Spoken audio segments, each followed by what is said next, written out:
தி ஐ foundation மருத்துவமனையின் அதிநவீன வசதிகளுடன் கூடிய புதிய கட்டிடம் திறப்பு விழா ஆர்.எஸ். புரத்தில் நடைபெற்றது.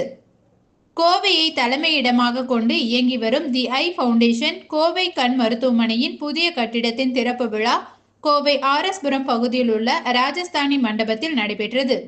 இந்நிகழ்வில் தி ஐ ஃபவுண்டேஷன் மருத்துவமனையின் மருத்துவ இயக்குனர் டாக்டர் சித்ரா ராமமூர்த்தி வரவேற்புரை வழங்கினார்.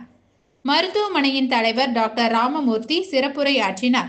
இந்த புது கட்டிடத்தின் சிறப்புகள் பற்றி டாக்டர் ஸ்ரேயஸ் ராமமூர்த்தி விளக்கினார். தொடர்ந்து இந்த நிகழ்வின் கௌரவ விருந்தினர்களாக கலந்து கொண்ட ஸ்ரீ கிருஷ்ணா ஸ்வீட்ஸ் நிறுவனத்தின் நிர்வாக இயக்குனர் கிருஷ்ணன், கங்கா மருத்துவமனையின் ஆர்த்தோபீடிக் அறுவை சிகிச்சை துறை தலைவர் doctor S. Rajasekaran, craftsman automation நிறுவனத்தின் தலைவர் ஸ்ரீனிவாசன் ரவி ஆகியோர் வாழ்த்துரை வழங்கினர்.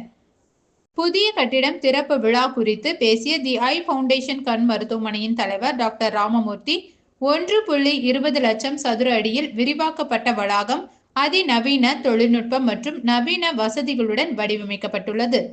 இது எங்கள் சேவைகளை மேம்படுத்தவும் உயர்தர சிகிச்சையை வழங்கவும் எங்களுக்கு உதவுகிறது என்றும், இக்கட்டிட உள்கட்டமைப்பின் ஒவ்வொரு பகுதியும் நோயாளியின் நலனை கருத்தில் கொண்டு வடிவமைக்கப்பட்டதாக தெரிவித்தார். 130க்கும் மேற்பட்ட திறமையான கண் மருத்துவர்கள், 250க்கும் மேற்பட்ட அனுபவமிக்க ஆப்டோமெட்ரிஸ்ட் மற்றும் 1500க்கும் மேற்பட்ட மருத்துவ ஊழியர்களை கொண்டு செயல்பட்டு கொண்டிருப்பதே தி ஐ ஃபவுண்டேஷனின் உண்மையான வலிமையாகும் என தெரிவித்தார்.